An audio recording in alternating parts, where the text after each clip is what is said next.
Okay, everybody. I know I was on the phone with Bill Chapman, and he's going to be joining us shortly. So in the meantime, I think I'll just take a roll call for the record. Is that you, Bill? Yes, it is. I'm here. Great. So we called the meeting to order at 9:06, and I'm just going to call your name, and if you can say here, please say so. Sorry. Bill Chapman, Chairman. I'm here. Jared Schreier. Here. David Hogenkamp. I'm here. James Levy. I'm here. Carla. Dougal.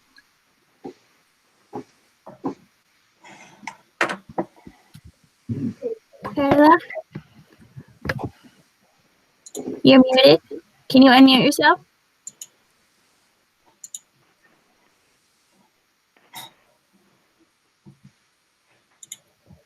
No, it's that little kind of microphone button. It's a red circle. Well, go ahead. Okay, can you hear me now? Yep, there you are. Okay, great. Sorry. Yeah, that's fine. Paulina Manso. Here. Tess Healy. Good morning. And I think that's everybody. Okay, do you want to take it over, Bill? Okay, the next item is the minutes of our April 24 meeting. And I have just a couple small corrections I'd like to offer quickly if I could. If Clark's out there, maybe. On line 25, it says Miss Henry, so it should say Mr. Henry, referring to Clark Henry. On line 55, it says aerial traffic on town roads, and it should be arterial traffic on town roads. And then on line 145, it says Mr. Chapman stated he would reach out to her, meaning Christine Brooks, but he felt the county should take transportation money, not highway money. And really what I'm saying there is that the county should, and just put in the words, use part of budgeted highway money.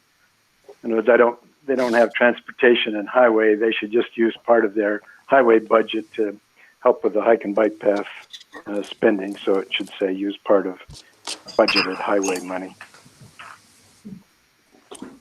Okay. And unless someone else has a further thought on the minutes, with those corrections, I'm happy to move acceptance of the April 24 minutes. I'll second that. Second by Mr. Strayer. All in favor? Aye. Aye. Okay. Hearing no opposed, we've accepted the minutes of April 24. Then we don't have any items for old business and new business, so we'll move to discussion items. And we have the hike and bike path grant that the town's got for $250,000. Both Colony and the town of Niskuna and the Assemblyman Specs District got one of these grants. And I thought I would just ask Laura if she would update us on some of the items that will be funded by that grant money. So Yeah. Thanks, Bill. You guys probably saw that the bike path got paved. That was about half of the grant, a little bit less. So the remaining parts of the grant that were originally proposed are the crossing at St. Joseph's, the sidewalk on Knott Street, and a crossing on Knott Street. And then originally the crossing to Blatnick Park, between Riverdale and Blatnick Park, was proposed to be part of this grant. But since it does seem likely that there's some form of development that's going to happen with Kelt's Farm and that the developer is going to pay for that crosswalk, and at your last meeting, in your recommendation, you asked that the planning board would request that the crosswalk be moved very early on in the construction, if not first thing. And the planning board was very amenable to that, and as was the developer. And they put that in as a condition to the town board that they would like to see written into the special use permit. So they are likely going to, well, we would take that out of the grant. It doesn't make sense, obviously, for the grant to do it if there's a developer that's going to pay for it and it's going to be part of a different bike path that's being connected and everything. So there's a little bit of money that is in that grant that's flexible. And we've been talking to Weston Sampson, who's the engineer. And we were looking at, we don't have a lot of extra money if we flex that out because the paving was slightly over budget, but not a lot. But what I was thinking, and the engineer was also thinking that might be a good idea, is, and it's actually in Bill's summary document, which I'm not sure he sent to all of you, but he just sent to me, is that, you know, we had originally put the Sharrows on Orchard Park, and they were supposed to not be permanent, but they ended up pretty much being permanent, and nobody cared. Like, nobody complained. There wasn't anybody who was like, why is this marking still on my road? And if anything, I heard positive comments. So the one thing that I was thinking is that we could have the engineer come up with a road treatment that we could do from Orchard Park to St. Joseph's, because so when we put that crosswalk in on the St. Joseph side, there's really nowhere for the crosswalk. It's going to land on the road. It would be nice if there were treatments on that road that continued the crossing, and you could theoretically take those treatments all the way over to Orchard Park.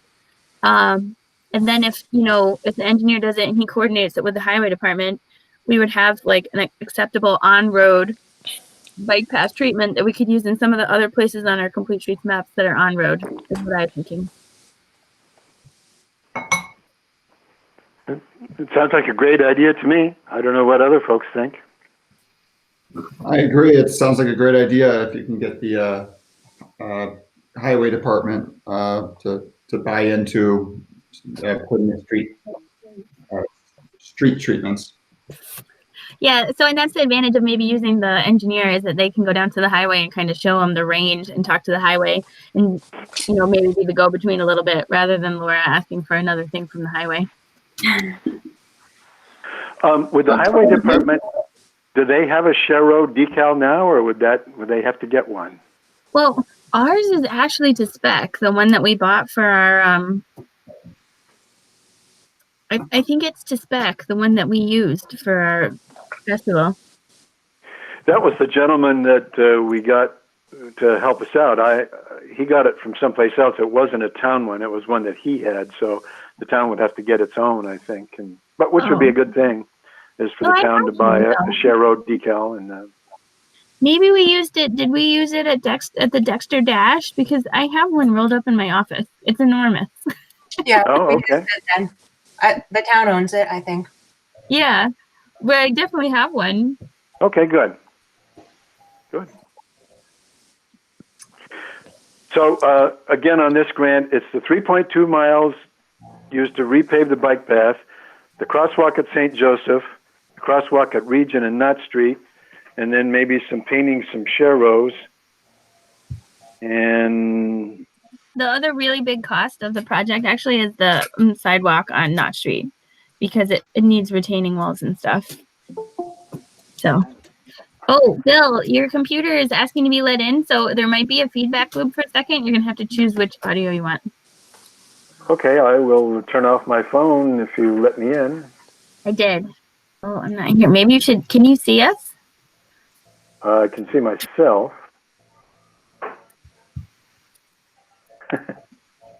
So that happens with Keith, actually. You can't see the other Complete Streets people? It's okay. Okay. Well, there's no feedback loop, so. There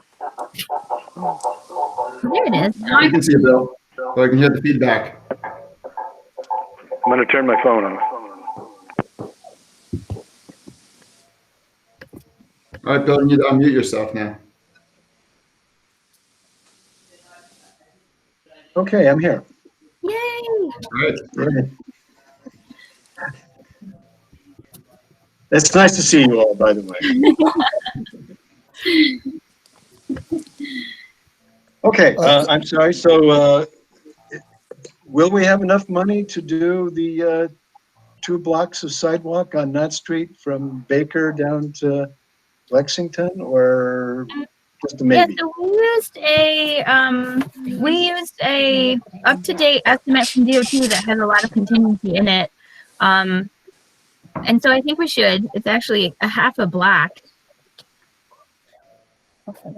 Yeah, I think if we can get to the town line, that the city of Schenectady would go from the town line down to Lexington, and then it would be completed all the way through. So I think so too. that would be Yeah, so the bike path budget I think was 100, and it ended up being 130.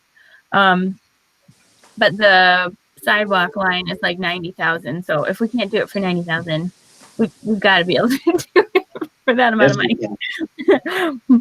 I think we can do it. Because the crosswalks are actually not that expensive. And I did meet with the county about them, and they want to see the justification for them, but I'm going to have the engineer work on that. He may end up wanting to meet with you guys just to make sure that he's capturing everything that we're talking about with that grant. Because we said before, really, that grant is kind of driven by the Complete Streets Committee. So, but he's just gotten started on it. I think the town board approved the engineering contract last month, and just, finalized the signatures and everything within the last week. So, Okay, do you have any idea, Laura, when the crosswalk at St. Joseph's might be done if it's part of this grant? Is it possible this summer or not? The push button crosswalk at St. Joseph and River. so it would be possible in the late summer. I know it is the St. Joseph's is the town's priority as well. Like the town board actually regularly asks me about that one because that one is a pretty regular resident request. So that one is obviously a little bit easier to put out to bid and get going than the sidewalk. So if we could get that done late summer, early fall, this year, I think it's doable. Okay. May I say something, please? This is Ashok. Go ahead. So I'd like to say that I'm a regular biker. I bike that route every day, and when the school is in session, so I cross that river road on St. Joseph's on a very regular basis. So I'm very happy that there's some plans for that. Just a clarification question, like what you guys are talking about is simply drawing those black and white lines on the road, right? There's no discussion of a push button or signals or anything like that. No, it would have a push button. Well, Hello? we were actually thinking there, if we could, it would be nice to have a sensor with a blinking light. It's not a full stop light for pedestrians. Those are a little bit heavier of a lift than the blinking warning lights if someone's in the crosswalk. With the blinking warning lights and then someone is in the crosswalk, I think it is still technically New York State law to stop, although it won't stop everybody, but it does slow people down, and it does alert them to people being in and around the crosswalk and makes much safer to cross. Is that like So the it one? would either be a push button blinky light or a sensor. Oh, sorry, go ahead, Darla. Okay. Oh, no, that's okay. I didn't mean to interrupt you. Is it like the one on Aqueduct or? That's the one that I want to put there if we can. So, because the town does have push button ones, but the sensor ones in that location, because people, I think, actually come pretty quickly off of the bike path there and stuff. I don't know. It may not work for a sensor one because there's also a parking lot there. So you don't want the sensor one picking up the cars moving in and out of the parking lot, but some kind of a trigger to a blinking light would be there. Hey, Laura, you mentioned that it's potentially a state law if somebody's in the crosswalk, they need to stop. Would it be helpful to put a sign when we install that crosswalk reminding drivers that they should stop? Sort of like what's in front of the co-op. I think a sign does help. Yeah, we talked about that because the engineer's going to look into this, but the sight lines on that crossing are probably not great, just because of the change in elevation there. And like if you were just going to say, let's put a crosswalk here. It might not be the greatest place, except that that is where people cross. So there's probably warrants for additional signage and warning. And so we were talking about multiple signs leading up to the crosswalk. In places where you can't see them as good, you are allowed to put additional signage all around it. And if I may, A great idea to have the additional signage and the sign reminding people. There's so often where I'm at a crosswalk and cars are just coming and I'm just gesturing like, look at this crosswalk. And then my kids say, Mom, stop being crazy. The one at Aqueduct works well, actually. People even are going really fast and then they see the blinking light and they'll come to a quick stop. So how much do those run in like the budget of things? Like in terms of, I have it in my grant. It's either 6 or 12, and the reason I'm confused is because we have 2 of them in there. So okay. Yeah. it's 6,000 and 12,000, which is obviously a big difference. But, it might be 6,000, and then I've got 12,000 in the budget. Laura, do you know the timing for the Knott Street crossing? Is that going to be this year as well, you think, before school hopefully opens, or would it be later? If we can get the county to agree to both of them, I think that they would probably be installed at the same time. Because it would probably be a single contractor doing both of them. There's economies of scale there if you can. Yeah. Okay, thanks. Yeah, that would be fantastic. Well, can you make sure that that's in the notes that to get them done together, please? It's just so important for the kids to cross there. Thank you. If and hoping school is back in the fall, I think we are going to have a lot more kids walking and biking because there are going to be some number, if not a lot of kids who are not going to be on the bus this fall. So we'll see what happens. That's a good point. Okay, thank you all. Any more on item 1, or are we ready to move on to the online survey of walking and biking? If we are, Jim Levy has worked on a draft of a survey, and I guess we haven't sent it to everyone yet, or we could, but we'd like to, I guess, approve that, and then Laura would ask Town Supervisor Yasmin Syed if she's okay putting it out for town residents to respond to online. And folks on the committee like to see the survey before we ask the supervisor to send it out, or what would be best? I think it's Jim, what about 10 questions or something like that? I'd like to see it. Yeah. Okay. Okay. Well, we'll send it to everyone. You can take a look at it, and then we'll take that. And if you have a thought about an additional question that we might want to ask, then that would be fine too. What's Jim? Could you give us a deadline to have comments back to you by? Well, we can certainly come up with them. I mean, the intent of the survey really is there are a lot more people out walking and biking now than there were pre-COVID, and I think it's a great opportunity for us to get input from the public and the town about what's working, what doesn't work. I know, and I think a lot of us have heard that there are a lot of issues with speeding cars and people not paying attention to stop signs, the interaction of vehicles and bicycles. So I just think it's a good time to be able to get a lot more input, maybe than we would have been able to in the past. Although I think that our summer festivals that we've had actually been able to produce a lot of interest as well in what's going on. So it's just a good time to kind of try and get to people and get them to, give us some input on what works, what doesn't work. In terms of a response, I don't know. If you want to just take the next week or so and get comments, I guess, back to Bill, and then you can make any tweaks or changes. And Bill or Laura, there's a July 4th coming up, right? So I guess the thought would be, would we want the survey to come out before the 4th or after, I guess is the question. Do we want to let people have the holiday to take out the survey, or do we want to let them play and bike and hike over the holiday and then take the survey? Good point. I would say after. Yeah, well, and just as for time to get comments and then to get it approved and submitted, the 4th is just a week away. Yeah, that's a good point. It's a pretty explosive survey. Plus, we haven't even seen it.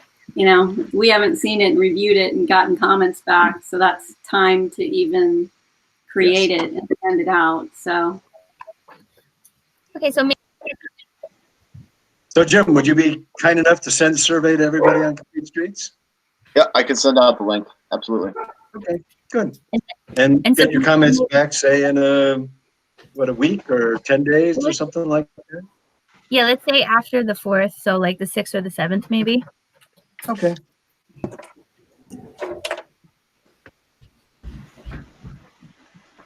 So if you, as you're reading the survey, if you want to propose another question or think we've got 2 questions that ask the same thing or whatever, you can pass those thoughts on. Okay. Let's move on to number 3, promotional opportunities for Complete Streets. Do you have some thoughts, Laura, or I sent a proposal to the committee about half an hour before the meeting started, but I mean, I had actually forgotten that we had talked about this until I finished up the minutes for the May meeting last night, but I still really do like the idea of a drive-through Complete Streets treatment as socially distant, which would be, I know we normally do bike and pedestrian festivals, but if we can do traffic calming, you know, if we can install like a little chicane or something, and it doesn't have to be a festival, we can just send out an email and say these temporary chicanes are going to be up on Clifton Park Drive for, you know, a week. Please drive through and then give us your comments. I bet you we would get a lot of feedback from people, because we're trying to figure out how to like do something in Old Niskayuna and in other roads too that, you know, is neighborhood friendly and looks good, but does slow traffic down too. I love the tactical urbanism article that you sent, and I thought something like that. I read an article, or I saw a video too, about these pop-up things that people were doing, where they took an area of their neighborhood and did traffic calming measures. They put in a temporary bike lane. Some even put in a temporary traffic circle, where they just literally took large potted plants and created a traffic circle, and they used chalk to make one-way arrows on the street. And they just showed their residents what it would look like for a weekend or a week, you know, what this would look like. So if we took a neighborhood in Old Niskayuna, or, you know, somewhere like where there is heavy traffic or an issue with traffic, and put in a bike lane or put in a path or put in traffic calming measures, and just showed the town, the residents, the city, what it would look like if these were permanent, you know, that might have a big impact on people. That was my thought, rather than a festival that people would be afraid to come to or reluctant to come to. And then, you know, we were doing the work and they were just recipients of that work. Thoughts?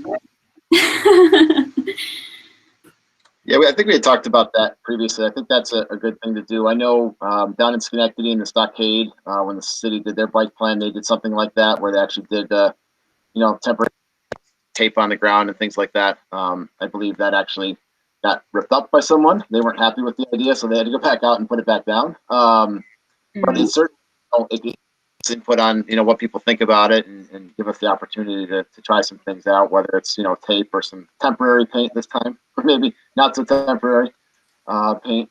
And I think that works well. Actually, I work for the Metropolitan Planning Organizations, the New York State Metropolitan Planning Organizations. It's all the MPOs throughout New York State, and actually had a presentation by City DOT on all the pop-up they're doing in the city. And it was interesting because there's been a lot of articles about that. And I think Bill sent us one. And it turns out in New York City, they're actually putting barriers in the morning, and then they're taking them down at night. Yeah. So all the bike lanes that are going up around the parks and things that we've been reading about are actually coming up and down every single day. And they've got essentially neighborhood organizations and others that are doing it. because there were concerns about safety, about cars hitting them at night, about people being in the street at night and cars not seeing it. So, you know, if we do something like this, we just need to consider, you know, what makes sense and where we're doing it. Certainly, but I don't think we're talking about barriers like they're doing in the city. But there are a lot of different options out there, and a lot of things we can consider. You know, just figure out what we think makes the most. I'm sorry if I missed it, but Laura, what does the temporary chicane look like that you're thinking about putting up? Do you have a picture of it? I might be able to Google one.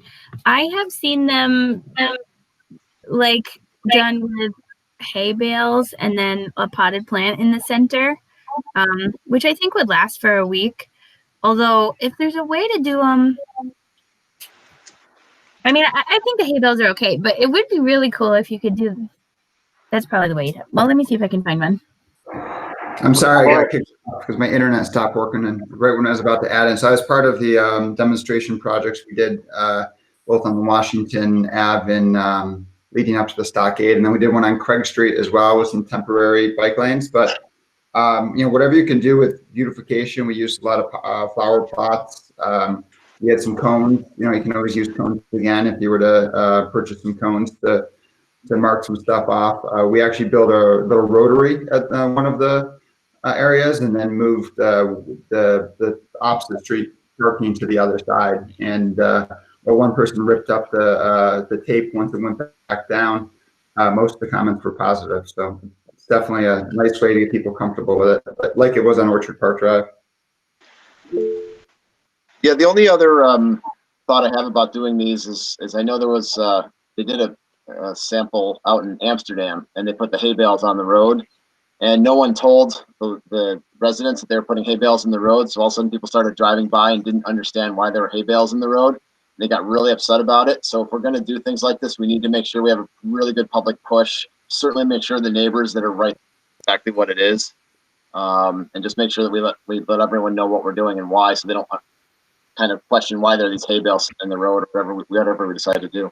Well, maybe we can wait until after the survey, or maybe we can make that one of the questions is, you know, what areas do you want to see improvement in or on, and then make that the project area and see what a temporary improvement would be. And then that way there's already community buy-in for an improvement. You know, yeah, you know, and other things we can do, you know, we can make a big QR code and put it on a piece of paper and laminate it and kind of stick it with whatever, you know, thing we do, and put something in the ground so people can scan it with their phone. Just say, say, what is this, and scan it, and, you know, that'll their educational component. There are lots of, I think, things we can drop, you know, flyers in people's mailbox and say, this is scheduled for your street. You know, do you want to participate? This date. I think there are a lot of easy, cheap things we can do. I just want to make sure we do a pretty good push to make sure people know what we're doing and why. I just put a link in the chat window of the video that I was talking about if anybody wants to watch it later. And you know, we don't have to do this. It was just a suggestion. I'm just not, like, I would be reluctant to go to an event like that still. So I just wasn't sure how many other people would be equally reluctant. And I just didn't want to put a lot of work into something that people wouldn't show up for. I actually think it's a great idea because just recently with the Kelts Farm, we've talked about traffic calming and techniques to reduce traffic speed. And I don't think the residents really understand necessarily what we're talking about unless you've looked at them before. So I think it'd be a great demonstration. It might bring people onto the same page about what we're talking about when these issues come up. Absolutely. And show the town as well. I mean, the, you know, policymakers and people who make decisions about this.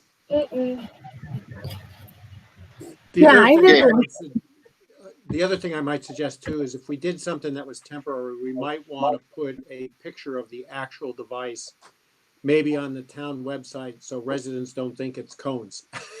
That we're talking about, you know, but something permanent would look nice. I agree. I didn't want people to get the wrong idea that there would just be hay bales and cones forever if they like it. Yeah, that's why I was hesitating a little about the hay bales. They do put them up because if they put flower pots inside of them, you know, they protect the flower pots so people don't run into the flower pots. But As part of the survey, could part of it be like a little bit of an educational piece, just because, you know, a variety of ways to reach out to people to say that this is what we're considering, or does that not make sense, Jim? No, I think we can. I'm going back. I wrote it a while ago. I'm trying to see what we put in here, but pull this together and reined in a lot of my thinking on this. So that was good to pull it together. But we asked where people live, where they walk and bike, how they do, how they interact with vehicles. Just trying to think. But didn't we have a question on activity in your neighborhood? I mean, we did ask what could be done, you know, in your neighborhood to improve connectivity or accessibility, specifically looking for low cost ideas. We do have a question about, you know, the bike event. Would they be interested in seeing a demonstration project put in? And then just a kind of catch-all question box as well. Maybe we can just add, and then, and if so, where to that? And I'd love to see just like a picture or something of what a demonstration project is, because I think, I mean, without having the background of this, if I just read that, I would be clueless. Like, what, you know, what does that mean? Yeah, I think we can do that.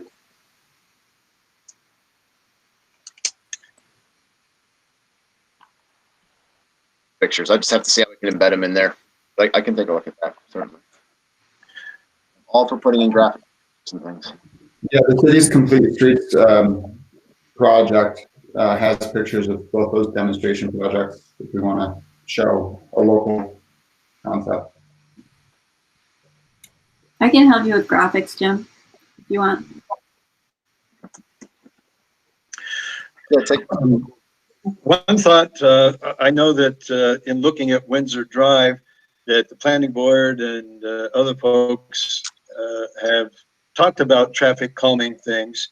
And I was asking Laura if maybe as Complete Streets, we should have been 2 steps ahead and suggested some ideas for traffic calming things. And like if there are areas, even in Schenectady County, where gee, there is a chicane, so even if it's not Niskayuna, could we point people to one on a street in the city or someplace where they're actually in use, so somebody could go and drive that street and look at one? We have the angle parking that they're considering in front of the co-op block, but there are some examples of that, like in front of Proctor's and on Erie Boulevard and down by Gershon's Deli. So, you know, if there were I guess a chicane somewhere, there's one already in use, then people could go and drive that. Another thought that Jim Levy had was, you know, a median where there are just trees planted in the middle. We have some pictures of that, but, you know, it'd be nice if there was some place in the city or somewhere where they actually use that as a traffic calming. So folks on the planning board or anybody else could go and drive it and see what it's like. We already know that, at least I believe, streets that have a hike and bike path or even street trees, you know, that tends to be a traffic calming thing. And so we do have some examples of that. But as we look through some of the periodicals on what are examples of traffic calming things that the town could use or the planning board, I mean, it would be nice if we had 5 or 6 items that we believe contribute to traffic calming.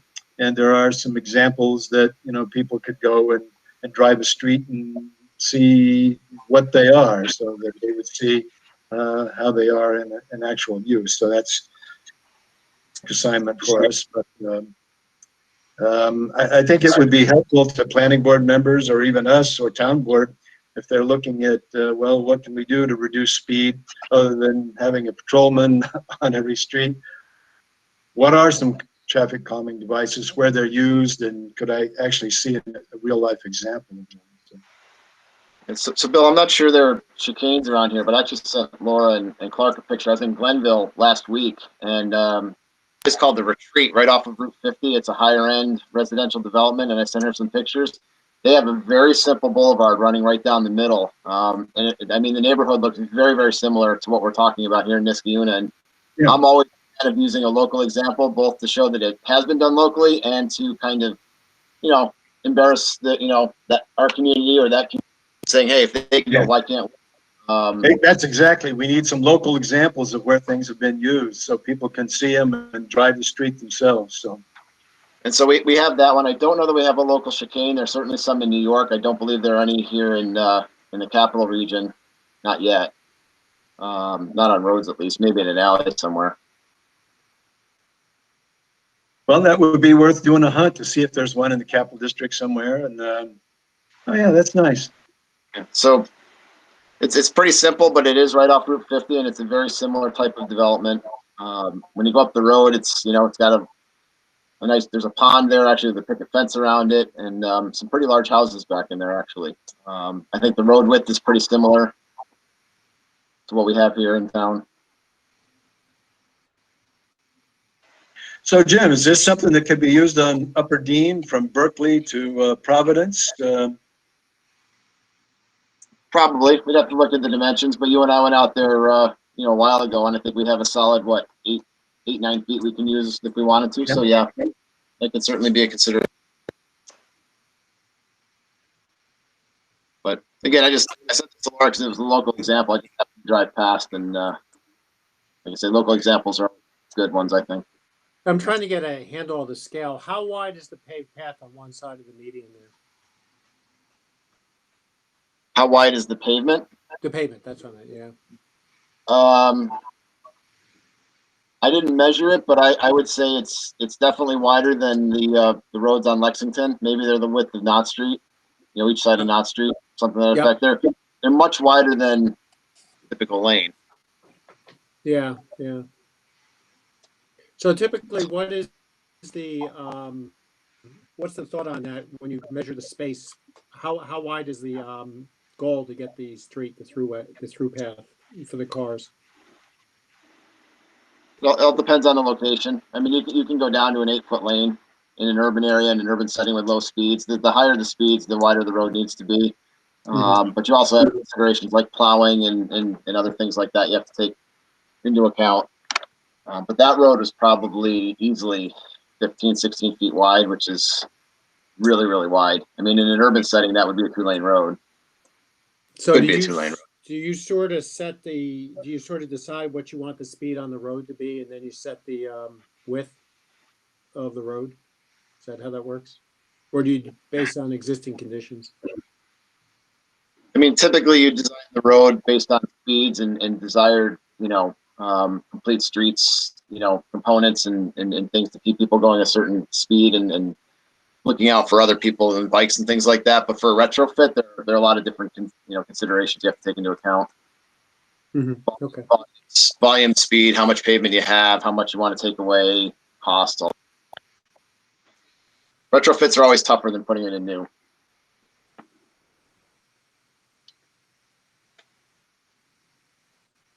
Okay, so we have some thoughts about some traffic calming things, and do we think our highway department would be okay if we did a temporary chicane? Since we're doing Sharrows on Orchard Park, I don't know if that street would object to being the example for two different kinds of things, but would we want to try to do something like that?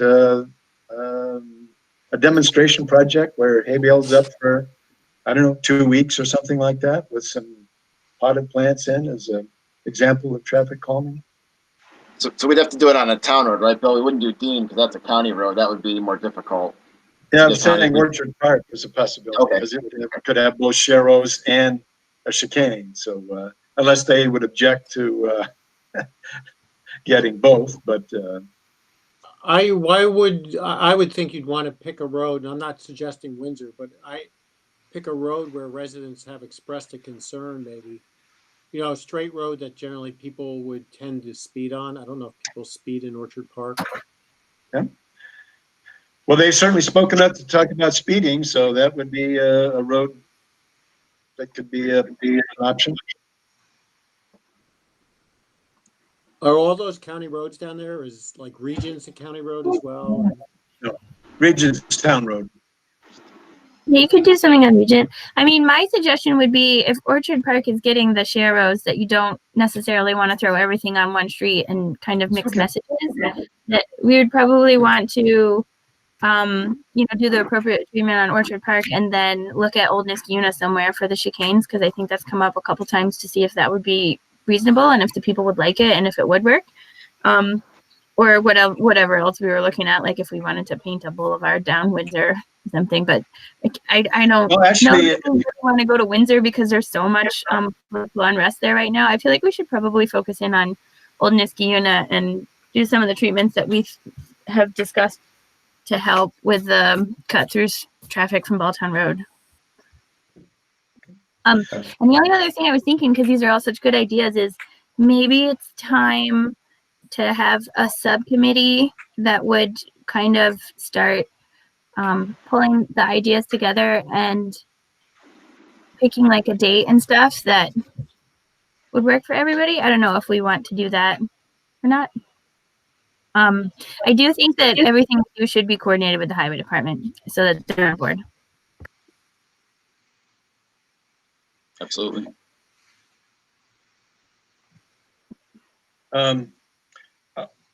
I would like to ask, I don't know if everybody on the committee feels that a public event is out of order for fall, whether it's too soon, or I know the town, I think opened the gazebo or the town green to town concerts. I don't know if they had one last night or not. I was thinking about going, but in my little proposal that I sent to people, I know you have probably had time to read it, you know, before, but I was thinking a bike event where we'd have a loop that would go start from Town Hall, right on the bike path down Windsor Drive, over to Briar Ridge, Chestnut, Orland to Riverdale. And then at Riverdale and River, you'd hop on the bike path and you'd ride on the bike path. You'd have, you know, we'd have maybe an adult or someone to help cross the River Road at by Blatnick Park. Then you'd be on the other side, you'd be riding on the new bike path that you'd ride along on River Road till you got all the way around to St. Joseph's. And then, you know, in September, if we had our new push button crosswalk, you'd cross St. Joseph and you'd come back on Orchard Park, which would have the share rows on it. And then back to Town Hall. It's about a 3.5 mile loop, which, you know, it's a social distancing thing. You could or could not go in groups, but I mean, families ride on the bike path, or others, you'd be outdoors in maybe September where you'd have a little breeze or whatever. And, you know, you had some opportunities to practice safety and bike courtesy, riding on the bike path where you might have both pedestrians and bikers. Get a chance to see a new paved segment, get a chance to cross 3 busy roads, which would be Van Antwerp, then River going across Blatnick, and then River Road again at St. Joseph's. Some of the things we did in the parking lot at Town Hall, where if we had somebody come in to do a little bike tune-up, if we still did a helmet giveaway, maybe that would be too close. I don't know. We might or might not want to do it. But if both the participant and the helmet tester had masks on, I mean, would that be a possibility? And if you got back or before you left, you could do a bike survey. And we can hand out some 11 by 17 copies of our Complete Streets map. So, I mean, it would be an outdoor event where people could, you know, do some social distancing. You'd still be outside. Nice opportunity to ride on Orchard Park, where we're going to have the share rows. Get some experience crossing some, you know, a busy county road. And for the bike event, we'd have people there to help manage it. But, you know, I just thought it would be a nice outdoor event. And, you know, if we get the share rows painted on Orchard Park, we might even take our decal and paint a few share rows on the hike and bike path. So, and that's all work that could be done ahead of time. So if we had it on a nice September Saturday or sometime, we would just kind of have to coordinate the event, and we wouldn't have to do a lot of work. It would already be done, and we just get people to either walk along or ride along and do some bike safety, or just encourage people to do the loop and see how they like it. So that was my thought of an outdoor bike event. And I don't know, since it's outdoor, would it be safe for people to do? And so that was kind of my question, and I put together a little proposal, and don't have to decide today, but I just gave it to the committee as something to think about. And So, Bill, some of you may be in the I same boat, Melina, that it's still too soon, or, you know, folks tired of being cooped up. If we want people to get out and bike and walk in the town, then we have an example of biking and walking in the town. So anyway. I think being outside is good, but I will just put out there that the Cycle Canal ride was canceled for this year because they didn't want to have, I mean, that's a much larger group and a much larger thing, but they canceled that event. And there's a new group, the Cycle Schenectady group, that wanted to do a ride, and they decided against it just because they thought it was bad PR. I don't know. I mean, this is just my opinion. I think if we were going to do it, we'd probably definitely want to get the town supervisors okay on it, because it would be a town, you know, a town event. Sure. But I agree with Pauline. I think a lot of people are probably going to be hesitant to do it.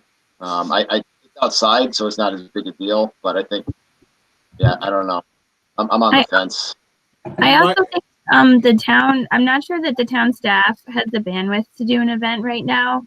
I mean, my recommendation would be, those are wonderful, beautiful ideas that I would love to do, but I think that realistically, I'm not sure that we have the support right now, just because we're so overwhelmed with everything else that we have going on. Yeah, I would just raise the concern that there's a lot of uncertainty. We have surging infection rates in the Southeast and the Midwest. And another month from now, we could be in the same situation here. So I actually think it's safer now in the Capital District than it could be in September. And that's what my concern is, Bill, on that. But I think it's a great idea. Well, maybe we can wait a year. So it's an idea. It's a nice loop. But maybe 2021 things will be better, and we could do it then. But I do think that we could, like when we did the Sharrows, I believe you, Bill, actually, we wrote a letter and you hand delivered them to everybody who lived on Orchard Park.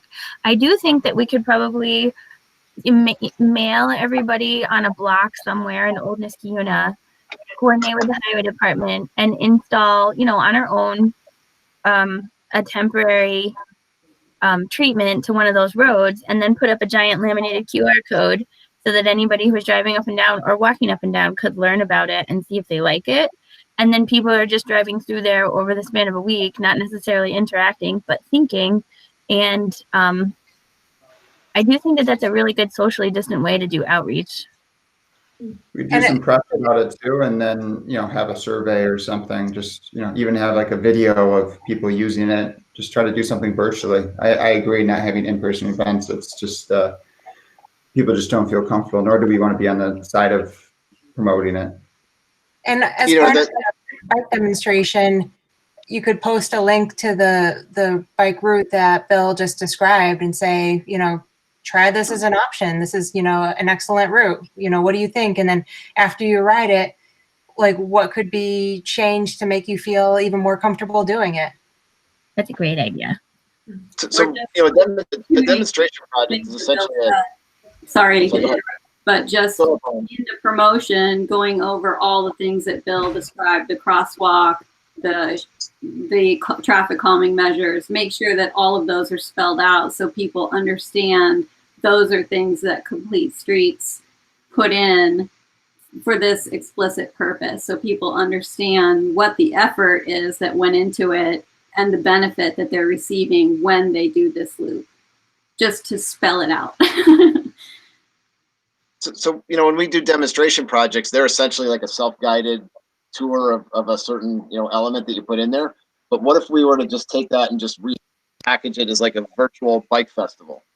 It's essentially doing the same thing, but we can package it as the 2020 virtual bike festival. So it would be whatever demonstration project we put in.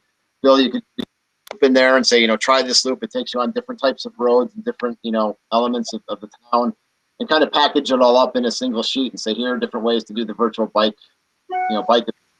Yeah. And you know, maybe do it that way. I do agree, although I don't have small children, but some folks do.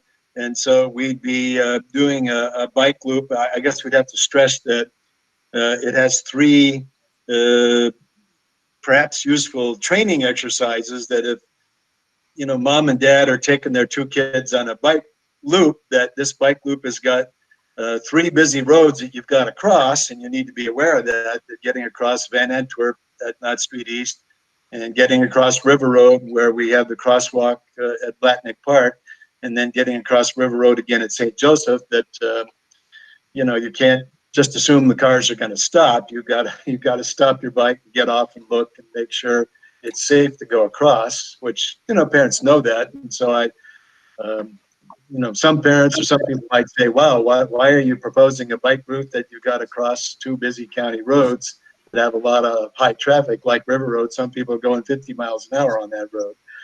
By the time of the ride, could the crosswalks be in? That's exactly what I was thinking. In other words, we already have a crosswalk where River crosses at Blatnick, but the Kelts Farm one wouldn't be there for a while because that develop's got to be in place. And, you know, we could not propose it till the one is completed at St. Joseph's, but, and we probably do need a painted crosswalk at Van Antwerp. So one of them could be done, the one at St. Joseph's. It's probably not likely that the one at the Kelts Farm property, you know, would be done yet. But, you know, we have crosswalks on them, and, you know, I guess we could stress, if you take the virtual tour, that you're going to cross a busy county road on 3 times. And so that's part of the training of doing the virtual tour. So be aware of that. Well, I think Laura said that they could be in by the fall. Yeah, and I agree, Tess. I think, you know, Bill, if we waited until that was in, we could actually sell that as part of the pitch for, hey, look at what the town has done, you know, for putting in that crosswalk. And then for those who are, they can actually see the difference. And if we did a survey like David said, tell us what the difference is between your comfort level of crossing at St. David's, where you have a light, and crossing down the road near the Kelts Farm where there currently is no light. It's the same road, just a mile, you know. Yeah, it's the same road, right? It's just down the road a little ways. So we can ask people, what is your perception of the cost of the 2 different crossings as part of this whole kind of virtual, you know, effort? And then, you know, whatever we want to do for chicane, something someone would do separately, maybe in Old Niskayuna. I think, you know, we can use it both as a sales pitch to show the town I think is really important. I think people are pushing for this, and also get some, you know, interesting survey information about a comparison on the same road of what people think. I think that could work. If Laura, you think we have a real, you know, expectation of getting that in this year, where people could still get out and ride, you know, sometime in the fall. Okay. Yeah, I really like that idea. I think it's doable. And I know that the engineer really wants to get going on it. So, I mean, I can tell him what our timeline is and see what he thinks too on the crosswalks. So folks think a virtual tour using this loop, pointing out some of the features of it, and we'll try to put it together for fall in hopes that the crosswalk maybe at the Kelts property will be in, and the crosswalk at St. Joseph's will be in. And I mean, I'd even want to do it, you know, with the crosswalk at St. Joseph's is there, and people would actually be able to see the difference between crossing River, where there's no crosswalk, which they do across from Blatnick Park, and crossing at St. Joseph, where there is a push button. And also, it makes me think that we have to see at VA and Knott Street East whether there's a painted crosswalk there, or whether that's a possibility for a push button, since you know, we do have the bike path that runs along there, and if it goes all the way down to River Road, you know, you'll have folks in Old Niskayuna that will be using that hike and bike path.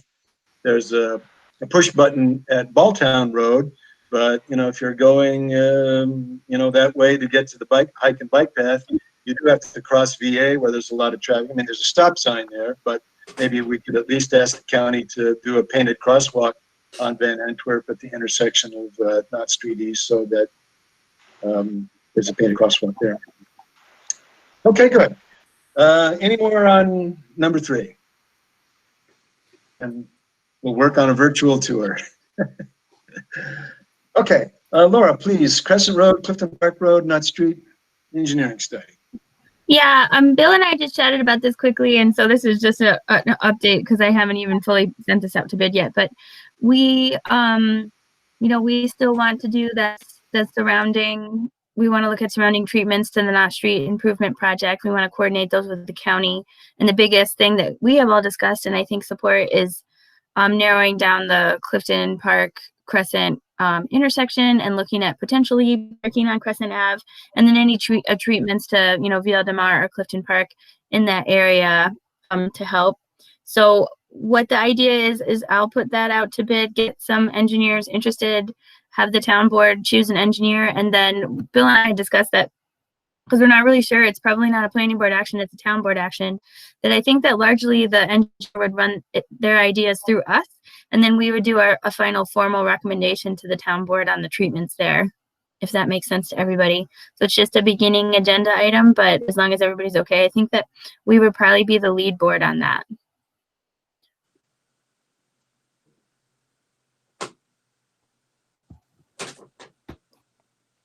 Yeah, that sounds Well, good. I think we've all noted, Paulina pointed out at our April 24 meeting, and I think we've all, if you've walked or ridden the Crescent Road, Clifton Park Road, that neck right there, that it's kind of, we've used the term a no man's land because it's confusing to cars where to go, confusing to bicyclists, and confusing to pedestrians. And so getting that straightened out would be a good thing. And,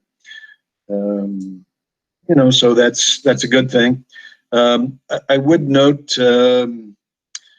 the town board, I think, has made a decision that they want to recommend keeping the entrance to the co-op parking on the south side of Knott Street. On Knott Street, the county wanted to have it removed from Knott as a safety feature. The town board, I think, has decided they don't want the curb cuts on Clifton Park Road because it will bring more traffic on Via Del Mar. So I don't know whether that item would still be part of this grant or whether that's not something engineers would be looking at. But at least I'm do want to have the Knott Street safety improvement. I want that to go forward. I mean, we don't want to lose the money because we haven't spent it, and it's been around for 4 or 5 years. So I think the county is right to keep trying to move this along, get the state to approve it, and move it along so that we don't lose the money because we haven't spent it. But I don't know if an engineer would look at anything on Clifton Park or Via Del Mar, or whether they would just be confined to looking at the Crescent Road intersection. Yeah, I mean, I think a little bit of that'll come when the RFPs come back and we see what the costs are and what the town board's willing to, support. But once the contract is awarded and the engineers start looking at treatments, hopefully we'll be able to run those for you guys and get some public input on them. Maybe do some, outreach to the neighbors in that area, and then try and put together a good package that we can coordinate with the county to make that whole kind of triangle Old Niskuna area better. Good. Okay. Number 5, committee accomplishments. This was an idea that I just was talking to Laura on the phone, that if the town board or planning board or other people was asking, well, what does Complete Streets work on? What have they accomplished? And even Paulina was mentioning earlier that if we have this virtual loop, that not only would we identify some kind of safety challenges or safety features, but we'd also point out some good things that have happened, like the repaving of the bike path and the sharrows on Orchard Park and a push button crosswalk. I was thinking, if we just started from the date that the town board established a Complete Streets Committee, and we went forward from that date, and we said, gee, what are things that have happened to make our town more pedestrian and bike friendly? It wouldn't necessarily have to be things, I mean, it would be things we've endorsed, but also things that have happened in the town that make our community more bike and pedestrian friendly. And we, some of them we've supported, some we just want to point out that they might be things that happen because a developer took some steps, or the town got grant money, say from Assemblyman Steck, or has used its own money, or the county's done things, or things that we've recommended in terms of painted crosswalks have happened.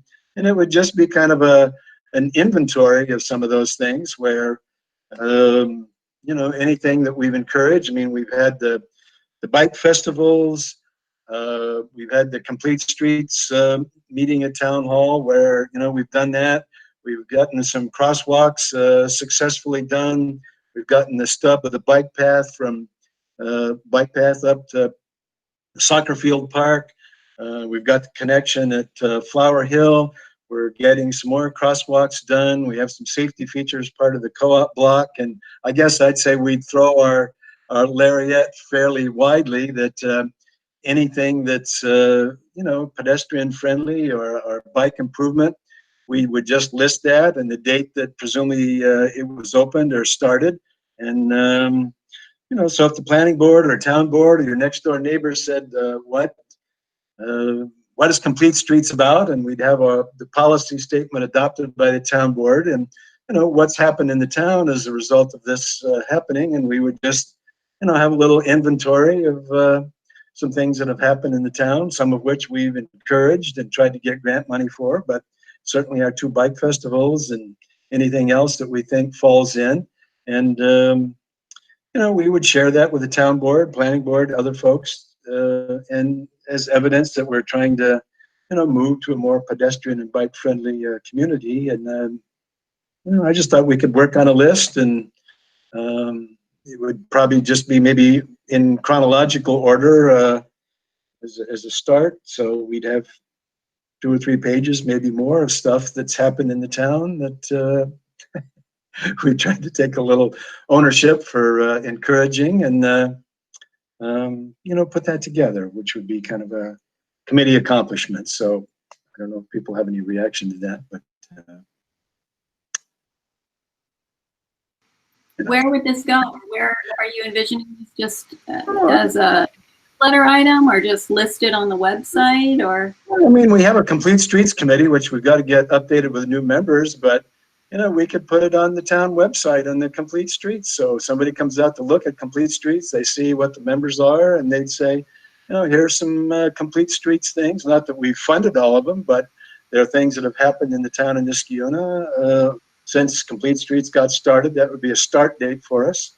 And so we would just list, you know, here's what's happened, and, you know, the date that it happened. So somebody could peruse it and they'd say, oh, these folks are busy working on things here in the town, and here's some stuff that's gotten done. And so that's a good thing. And hopefully even our town board members would have it to look at. And if they got asked by their next door neighbors, you know, who are these Complete Streets folks? What do they work on? They'd have the policy they've adopted, and they'd have some of the things that we've gotten done. And, you know, maybe if we have some goals that we list in Chapter 7 of the comprehensive plan, we might even have maybe 20 goals that we have for the town, where we would put those out there too, to say, here's some things that we're encouraging the town and the county and the state to do to make our town more bike and pedestrian friendly. And we can put those out there too. So. Or maybe we have like Yeah, a I link think- to on like current projects and completed projects on the website. So if anybody is interested in Complete Streets, they can go there and, you know, read the mission statement and then Yeah, that's a good idea. We should put the town board's policy on Complete Streets, and then put some completed and some proposed things. And I think that's a good idea. So it's Yeah, give I think ourselves a that's little pat on the back. no, I think that's a great idea, because I think that to a lot of residents, aren't really aware of what goes on in the town. And I think there's people that would like to get involved, but they just don't know how. So if we put something out there and people look at it and say, hey, I'm interested in this in the town, they might reach out to us. I mean, I think it'd be a really good way to get more people interested in what goes on in the town. Yeah, because you Especially always once hear the about sidewalk is you complete. always hear about people complaining, but you never really toot your horn about the successes. And I think that's just as important. I think that's a great idea, Bill. Okay. I do think Dart makes a good point. I mean, having Dart's worked on the comp plan in 2003, again in 2013. He's the chair of the Conservation Advisory Council, also a member of Complete Streets. And none of these, by the way, pay a nickel for any of your work. So, you know, it's folks like you and certainly folks like Dart that have really made a lot of time and energy, effort into making the town a better place to live. And so you occasionally get people that, you know, want to make comments about things, but you know, preparing a comp plan is a lot of work, and nobody gets paid to do that. And even serving on Complete Streets, Planning Board, Comprehensive Plan Committee, the Town Conservation Advisory Council, and so you know, and it's not like we're it's a song and dance thing, but it just says, hey, here's some things, some good things we think could have happened in our community as a result of effort by the Planning Board, Complete Streets Committee, and others. And so it would be just kind of a laundry list of some accomplishments and some proposed things. So I think that would be a good thing to do. Okay. Any more on that? So just for the record, the planning board actually does get a $250 a quarter stipend, but all the other people are volunteers. okay. Well,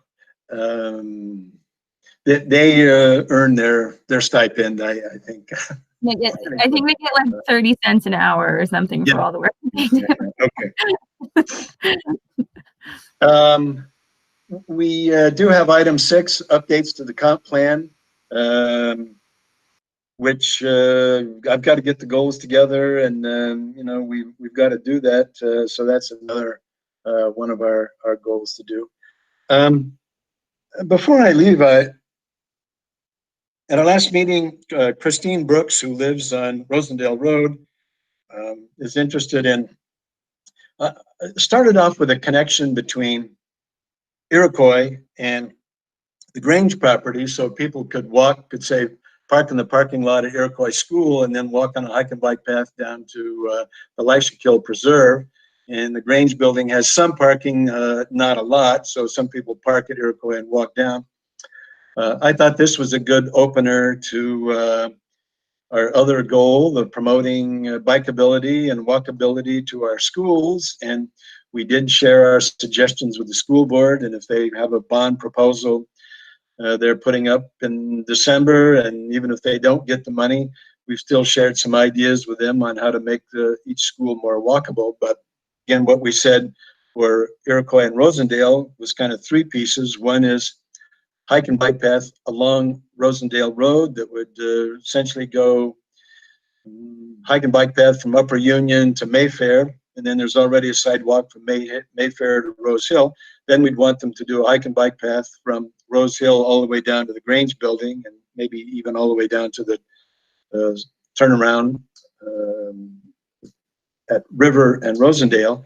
But I think having a hike and bike path on Rosendale really opens up a lot of homes both north and south of Rosendale Road to get to those schools, get to the Grange property, something that the county would do. And Carla's thinking, is working on a draft of a letter that she's going to send to our county legislators. And Christine Brooks has done an online survey, which I'll send the email. I encourage members of our group to go out and join that if you're a supporter.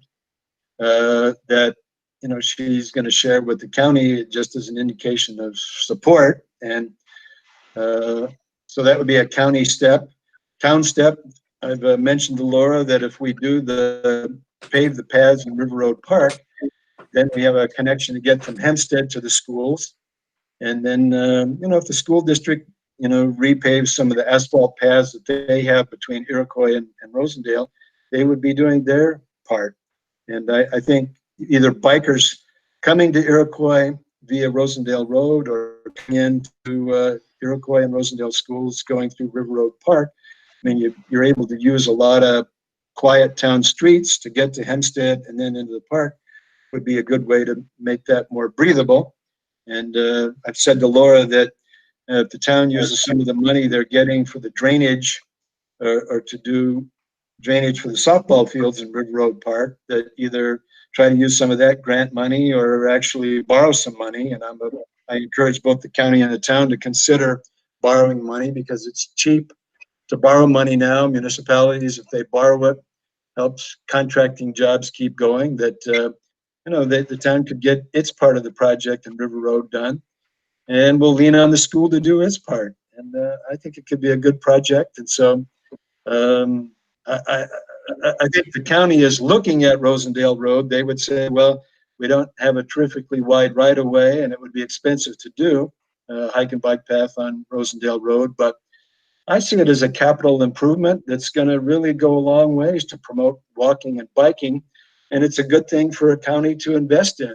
It can, borrow the money relatively inexpensively. And the hike and bike path is going to be there long after the bonding is done. And so I'm just hopeful that they'll do it. And, I'm hopeful our Complete Streets Committee would be supportive of it. And I think we just have to ask our county legislators if they'll get behind it, either borrow the money to do it or use some of highway money that the county has to do the project. And it's on our list. So I'll also put that out there. So, Hey, Bill, I think Yeah. it's a great idea to go down to River Road because it opens up the state park down on the corner there, which really has no parking so people don't really access the state park from that on the corner of Rosendale and River. The question I have is the rotary that they're putting in, I noticed they're putting a drainage ditch in there. Is that going to create problems if we have an objective there? And I know it's really late in the project, but should we reach out to the county and just say, hey, we're thinking about putting something there? I don't know. It may be too late to do anything with that. I do think it's a good idea. I mean, even if the bike path went all the way down to the traffic circle and then went up a little bit, you do then get access to Lock 7 Park because there's a part of the park that comes over to River Road right there. And even if the hike and bike path went west a little ways from the traffic circle down to where you could get into Lock 7 Park, I mean, that would be a great idea. And I mean, I don't know if you want me to ask Michelle Osterlich. I mean, I'm happy to do that, to say we're thinking about promoting this. And at some point, you probably wouldn't want the bike path just to stop at the Grange building. You'd want it to go all the way to the traffic circle. Of course, they would say that makes it more expensive. But if you're going to borrow the money, then, why not? I guess if they did do the hike and bike path all the way to the traffic circle, I mean, where do bikers go once they get there? They're now down at the traffic circle. Do you dump them on the road and they have to ride on Rosendale Road or River Road once they got to the turnaround on hike and bike path? I'm thinking walkers, if people park like at the Grange and they wanted to go to the state park, they could walk to the state park that's right down the road there and utilize that part of the park. Okay. In other words, it opens up, I think, the state park. Okay. Could you take it to the power lines where that entrance is to that network of trails, or there's some the power lines that go from River Road? Yeah. That would be a better crossing area because right at the circle it would be very busy, it seems. But if you took it a little down River Road and then people with mountain bikes could have access to that, or pedestrians, and that would take you right into that wonderful network of trails. Oh, so, as we would stay on the, if there's a big drainage ditch there, we'd still stay on the west side of the traffic circle and then move west on River Road till you got to the power lines to cross River Road. So even if, as Dart said, they've got, water drainage there or something, the bike path would be on the other side of that and would go west towards the city and then cross over. I think that's a good idea. I mean, I don't know if the county would want to look at that whole Magilla. They might, or whether they would want to do it in 2 bites, 1 bite to get to the Grange property, and then the second bite would be Grange property down. But I don't know. Carla and Dart may be right. Let's go all the way to Lock 7 Park. Thanks, David. Well, committee members, what do you think? Do we want to be supportive of this? Do we support taking the hike and bike path all the way, as Carla suggests, to River Road across from the power lines to get into Lock 7 Park so that people can get access to Lock 7 Park? If we're thinking big, proposing big, why not have the bike path end somewhere, like access to River Road Park? Would they be more likely to do it if you had less? I mean, it's a big expense, so if you just took it to Leishika. I don't know, if you're bonding money, if now is the time to do it. If it's expensive, the money is cheap now. So, let's do the whole thing. And now I don't know. Politically, they might say, "Oh, now you just wanted to go to Afghanistan, but now you want to go all the way to India." No, we're not going. But it's something to think about. I mean, we could think about it, 2 bites of the apple, get to the Grange building, and then the ultimate goal is to go the other part. Maybe the county has to think about whether they want to do the whole thing. I think even if they don't do it, it puts it out. And Bill, I guess the other consideration is, sorry, go ahead, Dirk. No, go ahead. I'm done. I was just saying the other consideration might be, Christine started this petition, which was only going to go a certain distance. And if there is a concern that, adding on there might make it more expensive, I think we need to be a little careful about how we utilize what she's put together. She went online to her support page. She has 268 signatures supporting her for the sidewalk on Rosendale. So it's getting a lot of, publicity. I just want to make sure we don't take over what she's trying to do and make it more complicated. And then, someone who's trying to do something positive, feeling like it's becoming too big or something. I don't know. You know what I'm trying to say? I think we need to be a little careful. So the first bite of the apple is to get to the maybe Grange I'm just being property. overly cautious. I don't know. The first bite of the apple is to get to the Grange property, but at least among ourselves, among the planners, is to say, we're not just proposing necessarily a dead end once you cross to the Grange property. That in design would be, we want it to continue down to the traffic circle, and then back up River Road and have a crosswalk to get over to Lock 7 Park. That would be phase 2 of the project, and so it's going to go somewhere. Do it in phases. Is there a grant that we could apply for that would help convince? No. Well, the county would say that it's expensive. Go get a grant, but that's hard work, and it's competition for that grant money. I think what we want to say to the county is, look, you have plenty of bonding authority. You're a long ways from using your bonding authority up. This is a good infrastructure project.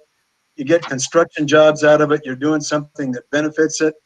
We'd even be saying some of the money that you intend on spending in this unit to pave certain roads, defer some of that roads. We'll drive over some potholes on county roads for a little while.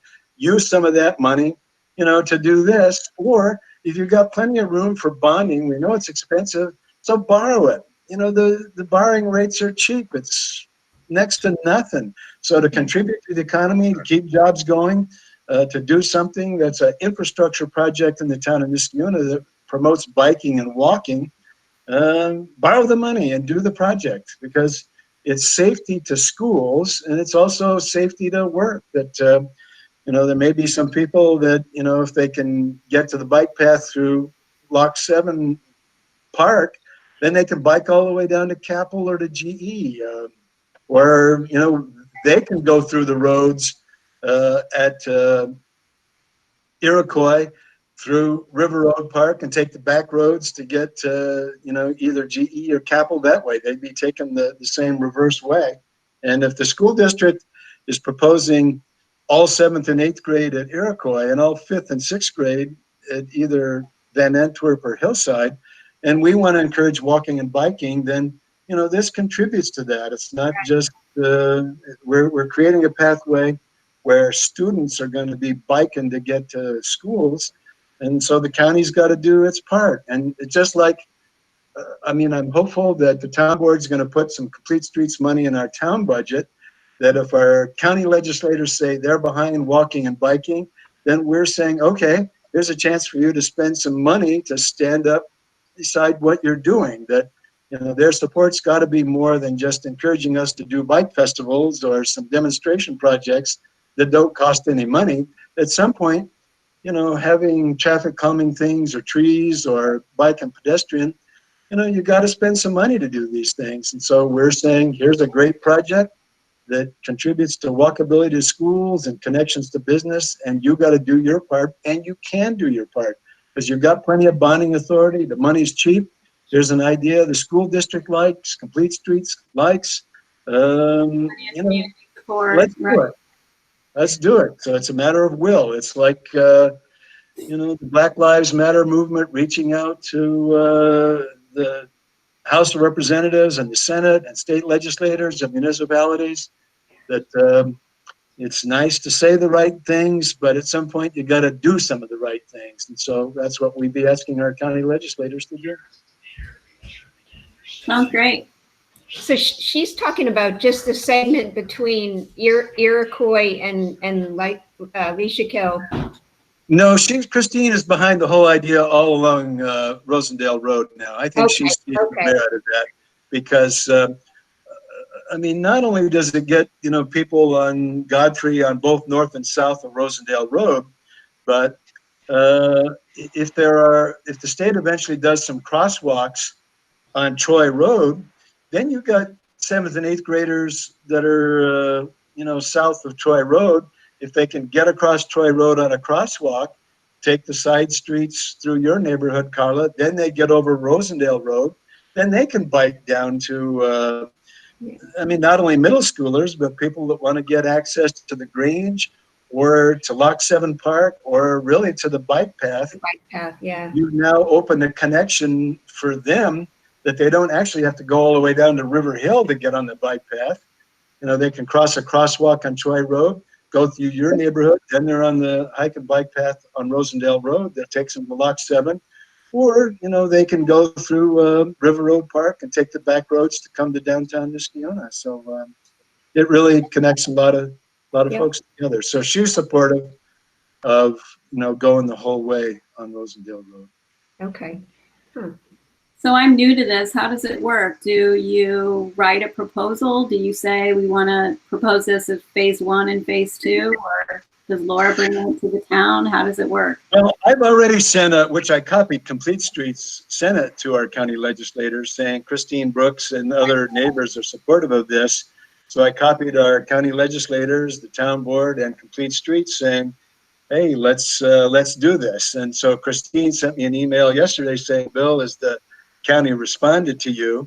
And Michelle Osterlich has said she's spoken to Joe Landry about this, who's the county highway guy.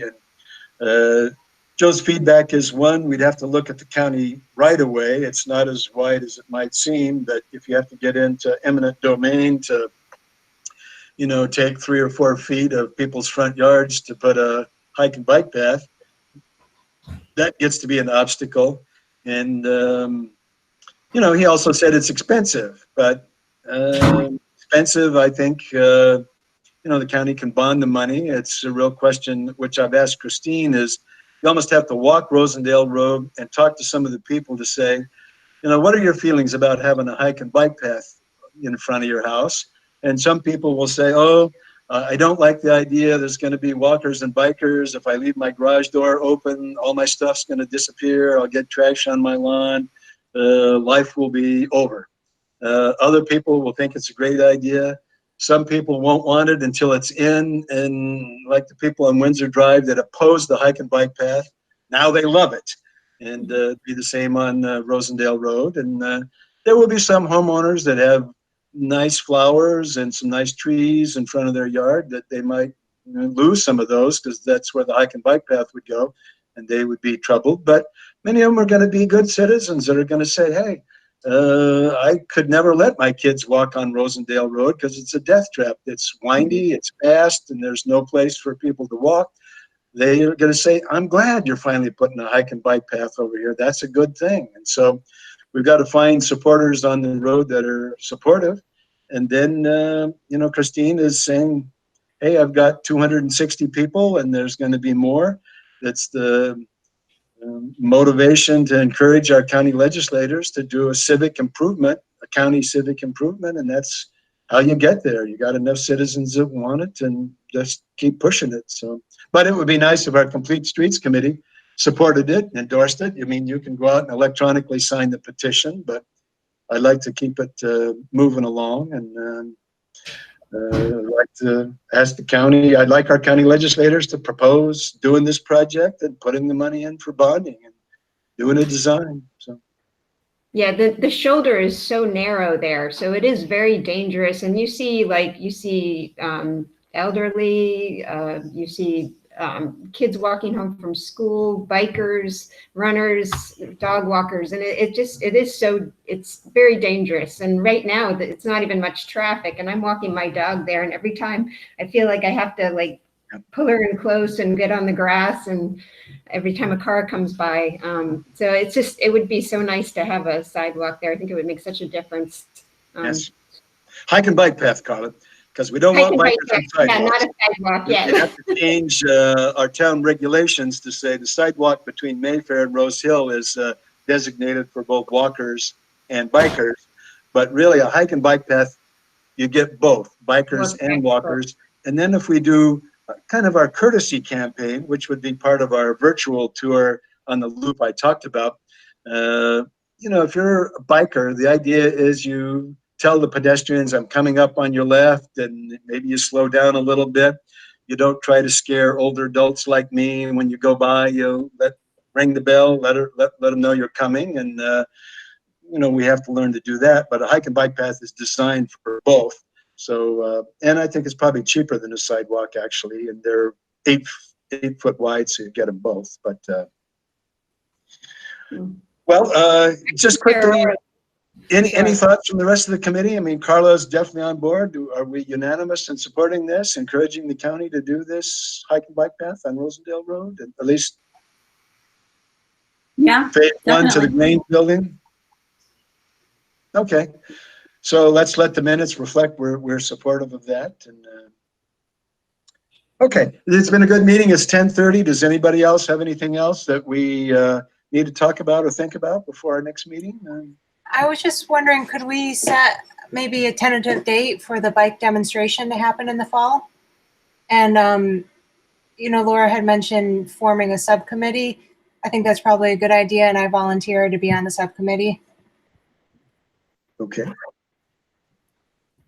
When you say a date, I mean, I think Jim was talking about a kind of a virtual ride on that loop. So once we have a particular week that the demonstration would be set up, and like Paulina was talking about, we would, as a committee, would be involved with like helping to set up that. Yeah. So I just would want to make sure, like, I know that's contingent, like hopefully on having the crossings in place. So maybe it's a very tentative date, but it would just be nice to have something to shoot for and to, to kind of save that time, because I'd want to be available to help set up the demonstration. Yeah. Okay, there are 2 things. One is the chicanes, I think, that would be, we're going to try to do that somewhere, which could happen sooner. The virtual tour, we might wait till the crosswalks in at St. Joseph, and maybe we have a painted crosswalk on VA, but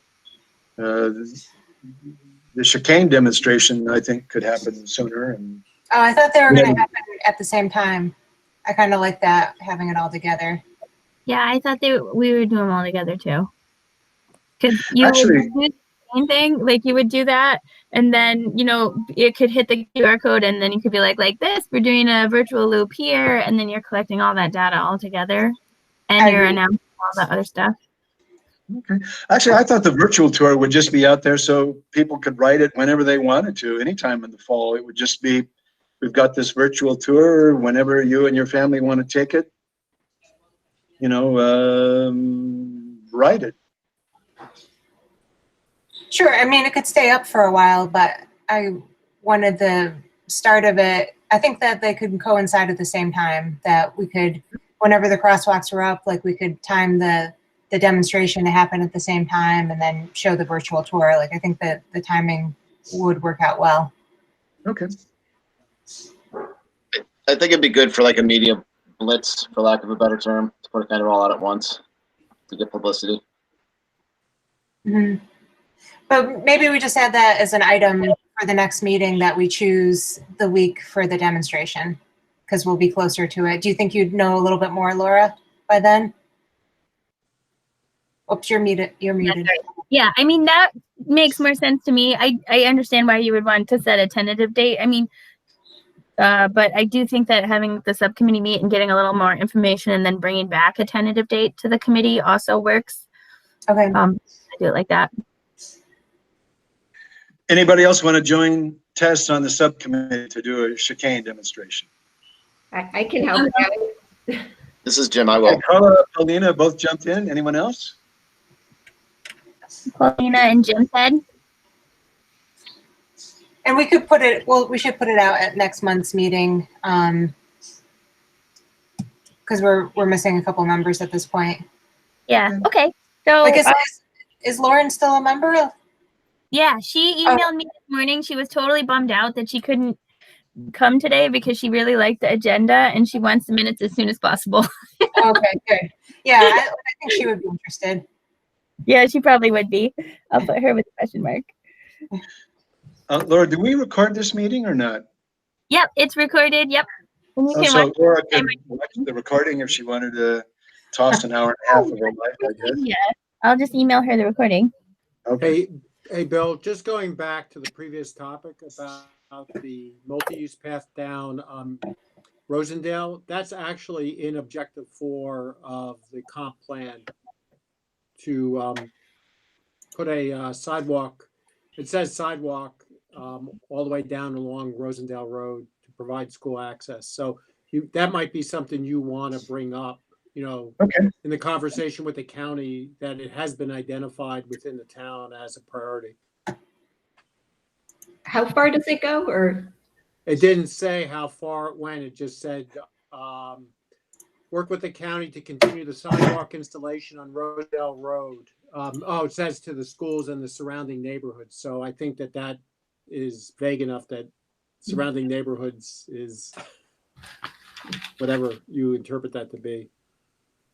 We were thinking of going all the way down Rosendale. Dart, would you say it's okay for us though to promote a hike and bike path as opposed to a sidewalk? Yeah, no, I think the discussion we had there was we were concerned about the right of way, and that's why we said sidewalk there. But I think a hike and bike path would be more appropriate where we are now. Okay. Yeah.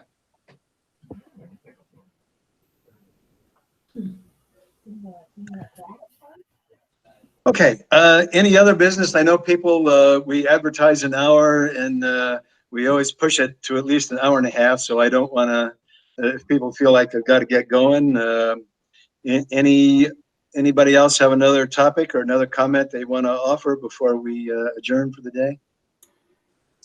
No, thanks. Okay, if not, thank you all for joining us today, and we'll be sending you some more things and thinking some more between now and our next meeting. And it was a good meeting. We're online, and so I guess I'll make a motion that we adjourn for June 26th. And thank you to Ashok.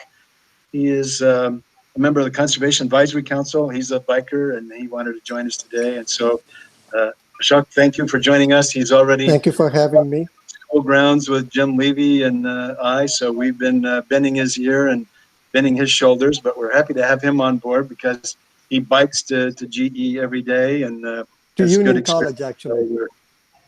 Union College, yes. Union College, forgive me. So thank you for joining us, Ashok, and offering your input. It was nice to have you on board as well, too. So Yeah, thank you for inviting me to the meeting. All right. Thanks for Okay. leaving, Bill. move to adjourn. Thank you. bye-bye. Bye-bye. Bye, Bye-bye. everybody. Bye. Thanks, Bill. Thanks, everybody. Thank you. Hey, Laura, if you want to send me Oops, wait a minute.